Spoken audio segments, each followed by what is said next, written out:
G'day YouTube, Max right here, and I got another really fun video today. So I made a completely different video for my channel. I don't make it videos like this at all, actually, just recently, and people really liked it. So we're going to follow up with this chap here called Beau of the Fifth Column, and I was asked to critique him by a friend of mine, and so I did, and then we've had a little bit of exchange back and forth. I think I'm going to go out. I'm going to say it was a little bit cowardly what he did. Wait and see until I explain what I'm talking about, and then you let me know if I'm out of line. Just calling that cowardly. But I'm going to follow up on this conversation and check it out. So I made this video here. It's called "Why Beau of the Fifth Column Pisses Me Off." It was September 11th. It was released. And it was basically talking about this video that Beau had made. He said, let's talk about Trump, trust funds, power, and privilege. And basically in this video, he tries to guilt trip people and just making them feel horrible about themselves. And I'm just like, it's just bad. Just don't do that. And I dismantled the argument in several different ways and asked about a dozen different questions, to which he has responded in the chat here. Now, I'll point something out. The very first link in the description was his original video so that people could go back and see the original source, see all of his argument in context, make sure I'm not paraphrasing, make sure I'm not misquoting, and make sure I'm doing a good job representing what his arguments were. And then he made a comment to which I pinned at the top so everybody could see it, to his answer. And he was specifically asked, are you going to respond to this on your channel, Beau? And he said no. But then he went ahead and did. He went ahead and made this video, September 12. Let's talk about when progressives will be satisfied. And in it, he acknowledges that he was asked this question, and this is his response to it, but he doesn't say who asked him. He does not offer a link to my video. He hides my critique of his words and his arguments from his viewers. And that is the part that I think is really cowardly, because he goes ahead in this video and answers just a different question, a question I didn't ask. And so his viewers would know that if he referenced the original source critique. And so I think that's a little bit lame of him. Let me know in the descriptions if you think that's the case. I think he should let his viewers hear the critiques, and then if I'm wrong, explain to his viewers why I'm wrong. That's the way to handle this, not shield your viewers from hearing differing opinions. I think that's pretty weak. So then in this video, he goes ahead and I've watched about 3 or 4 of his videos, and so I'm just going to, each one, they're just riddled with errors. Logical errors, factual errors, it's just hopeless. And so I'm just going to go through and just dismantle a few of the videos that I've seen of his, just so you kind of get the idea about how he's wrong on virtually everything. So in the clip I'm about to show you, this is from Let's Talk About When Progressives Will Be Satisfied. He just talks about progressives and conservatives. Very interesting labels anyway. I don't think they're particularly useful labels. I wouldn't identify as a conservative. But they're used for a reason. And they're taught this way in the colleges and the campuses. And I have a really good experience with this. My best friend is back in Australia. We used to live together when we were going to college. We went to different colleges, and he went to and did a liberal arts degree. And so we would have really fun debates. He's a really smart guy, and his arguments always came back to any kind of move towards the free market, any kind of move away from leftism it's boring, it's old. We've been that. We've progressed from that. We shouldn't go back to it. And there was a presupposition in the argument that just got drilled into him at college that progress was moving towards bigger, more tyrannical governments. And so sorry, I got distracted there. So Beau kind of makes this same argument, and let's hear it. There are no new conservative ideas. Because this question, there's really 2 questions there. But the idea really boils down to understanding that fact. There are no new conservative ideas. There may be new ways to package a conservative idea, defend it, market it, brand it, but there aren't new conservative ideas. By definition, it's not really a thing, not in any major way. Holding to traditional attitudes and values, and cautious about change or innovation, typically in relation to politics or religion. By definition, new conservative ideas, not a thing, not really. Now, that isn't to say that a person who is generally conservative can't come up with a new idea, but that new idea is progressive. Just coming from somebody who is generally conservative. Which makes sense because conservatives typically just defend old progressive ideas. So I'll stop it there. Link in the description, of course, if you want to hear his whole argument. So I love this setting up. It's like the presupposition is that any idea that is a good idea is progressive, and any idea that is a bad idea is conservative.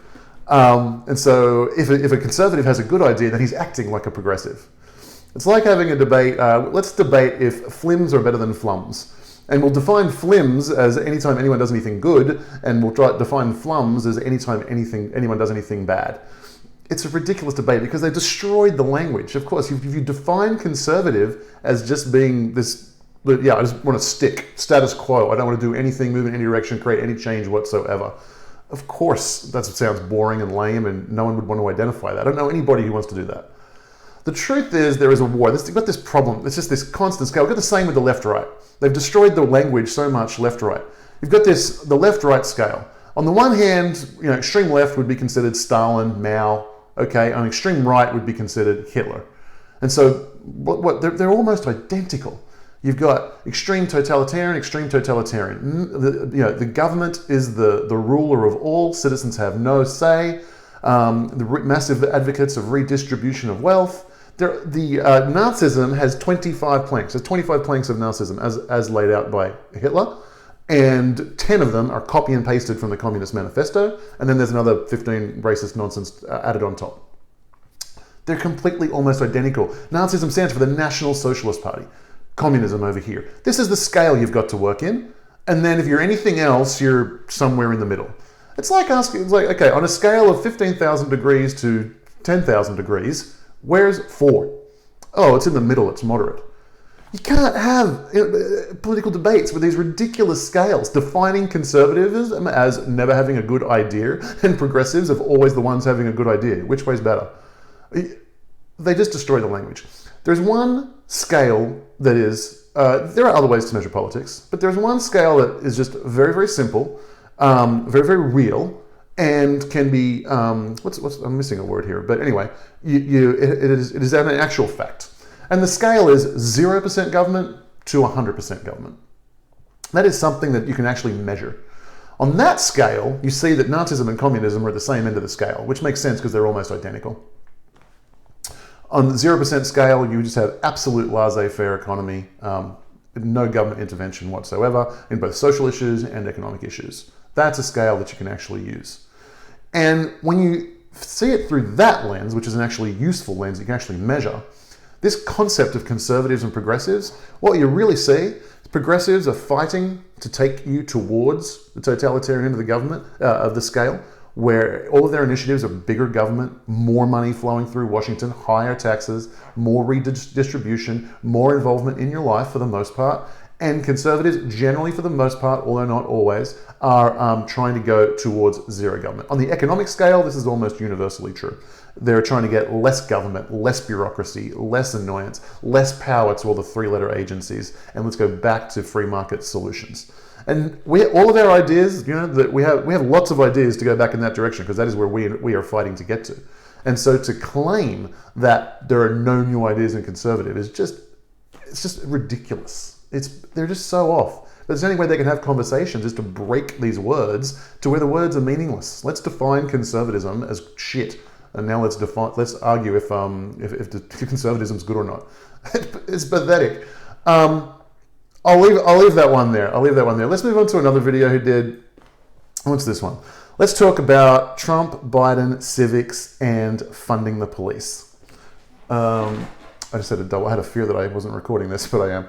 Okay, so yeah, let's just play this. Oh, okay, yeah, let's just play this.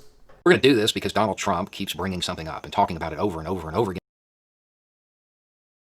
again. And the more he talked about it, the more I remembered that I took basic civics. And what he was saying just didn't add up. So I decided to start adding stuff up, and in the process, I found out that NPR had done pretty much all the work for me. Thanks, guys. If you don't know, President Trump is attempting to paint this image that Joe Biden is going to defund the police, and then there will be chaos in the streets. It's just going to be uncontrollable. It's going to be madness. Now, if you're a Biden supporter, yes, I understand. Biden didn't say this. The president is just making it up. I've got that, okay?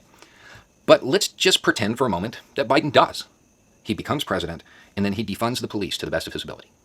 What does that look like?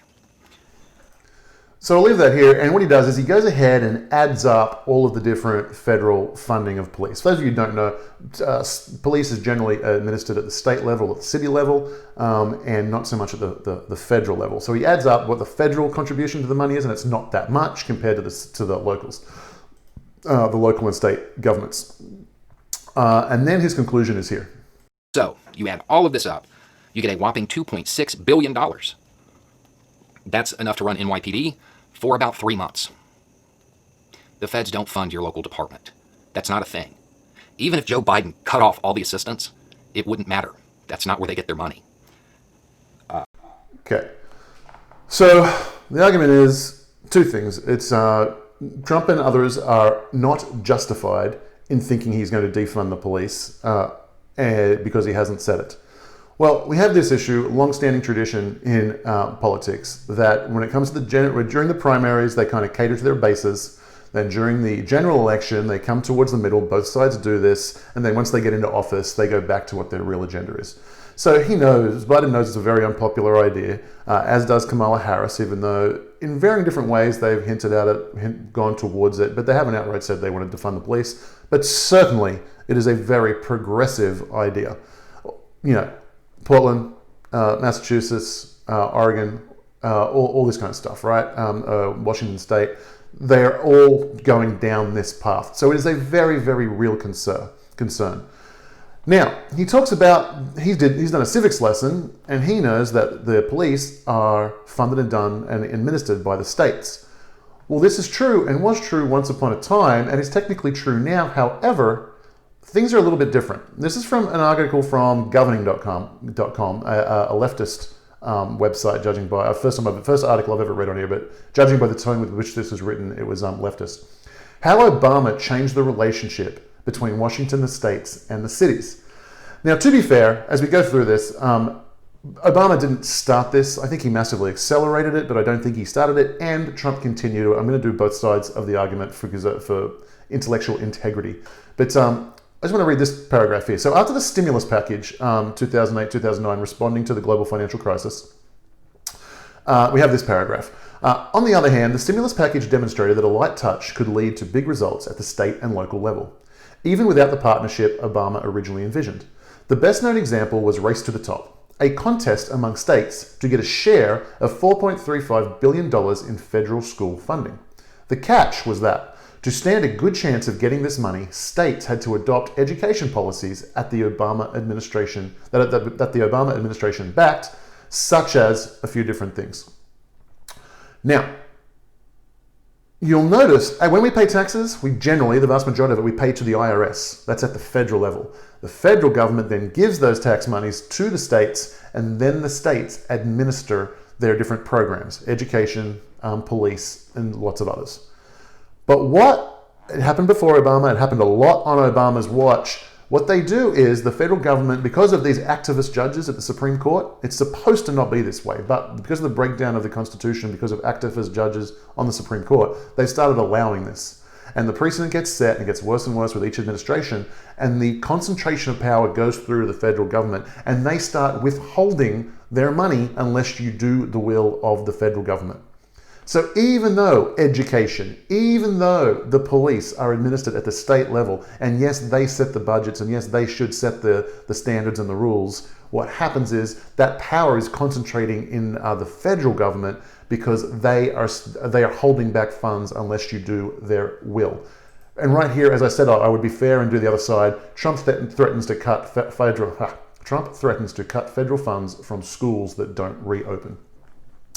Right? So this is now something that is commonplace. So your civics lesson, Beau, needs to be updated. It is a very real concern. It is definitely part of a progressive agenda, although Biden hasn't said it himself, agreed. And so it is something that federal administrations can do. They do have a lot of influence on what happens at the state levels in things that once upon a time were the state's domains. And so this is a real issue, and people are not out of place being concerned that this is a big part of the progressive platform. Moving on, let's talk about Trump, Woodward, and bad days. This one was September 9th. So this is actually talking a lot about I'm trying to think of a word to use this, the plague going on right now, the disease that everyone's talking about, lockdowns, etc. This is a very sticky topic, and people are losing their YouTube accounts left and right, so I don't want to go too far into this. But basically, he claims there's just tens of thousands of deaths attributed to Trump because he downplayed Corona. Ah, damn it, I said it. Oh. He downplayed it. Okay, so this is I've got a clip lined up. I don't even remember what it is. Let's see what he says. To be crystal clear, whoever accepts responsibility for it is accepting responsibility for tens of thousands of needless deaths. He did nothing. We could have mitigated this. This could have been nothing. Not just would it have saved lives, it would have helped the economy. We'd be done, at least on the... Okay. So here's the catch. This is why, as I go through this, by the way, this is why I hope America never, ever, ever chooses another commander-in-chief that was not an experienced entrepreneur. This is not just easy, like, there's nothing easy about handling this situation. And there are pros and cons to everything, and it has so many different factors in so many different directions. And this happens to be the epitome of the skill set of an entrepreneur. An entrepreneur can sit in a room, that's what they're trained to do if they have the experience to do it. There's no training to go to get this experience. And it's very, very challenging. You sit in a room and you've got head of operations, your chief technical officer, your chief marketing officer, your chief sales officer, all these different people. They're all experts in their field. You're an expert in none of them. You can't build the technology, you can't run the operation, you can't do any of it. But you have to deal with all of these people, deal with all of these experts, teaching and they're experts in their cause, and they know nothing about everything else. And you are trying to weigh the options of what all of these people are telling you. There's no easy solution. Let me jump ahead right here to a really, really important video that this is a great video. It is called Why 40,000 People Die for Every 1% Increase in Unemployment. And it's from The Big Short. Let's just play this clip that Brad Pitt says in The Big Short. If we're right, people lose homes, people lose jobs, people lose retirement savings, people lose pensions. Here's a number, every 1% unemployment goes up, 40,000 people die. Did you know that? No. Did you know that? No, I didn't know that. The quote is, for every 1% that unemployment goes up, 40,000 people die.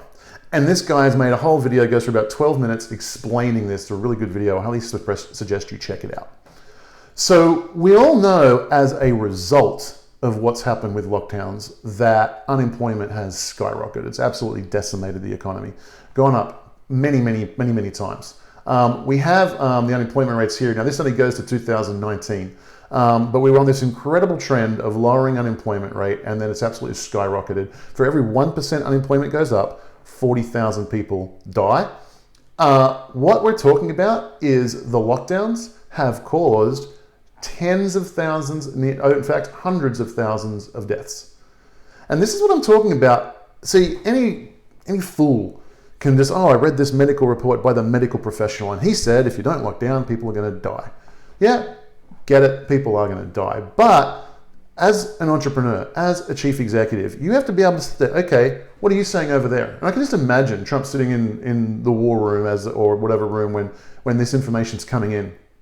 And you got Fauci or the CDC, they're experts in their field. We project this many people are going to die if this. But then you've got someone who doesn't know anything about medicine over there, but is an absolute expert in this kind of stuff, in the economy, in the projection for unemployment and the disaster on the economy that's going to happen. And he's saying, well, we project hundreds of thousands of people are going to die through unemployment. And then you've got your Minister for War over there, or Defense, whatever you want to call it, and he's saying, well, shutting down cutting off China with the airlines, that's going to increase our chances of war with China by an extra 1.2%. And if that happens, we went to a kinetic war with China, that would be millions of deaths. And then you've got someone over here saying, and you're just taking in all this information, and you're not an expert on medicine, and you're not an expert on this, and you're not an expert on that, and you've got to take in all this information and weigh up the pros and cons. So I would love to talk more about this. Hopefully you were aware of the hashtag 6% that was trending recently, and when the CDC clarified their details of how many deaths have been caused by the thing alone that I don't want to mention, and how many deaths had that as a cofactor, but there was actually, maybe they had life-threatening diseases already that they were going to die anyway. I hope you're aware of that. I don't want to talk about it, as I fear the channel will get shut down. They want to suppress that information. But we have an instance here where, look at this. 2019, the lowest unemployment in 30 years. All right? Why don't we talk about how many tens of thousands of lives Trump saved by lowering unemployment?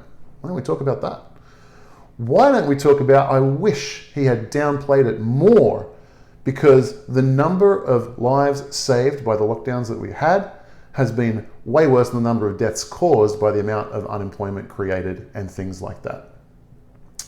And another very risky thing for me to show you, cases are falling in Sweden but rising in the EU.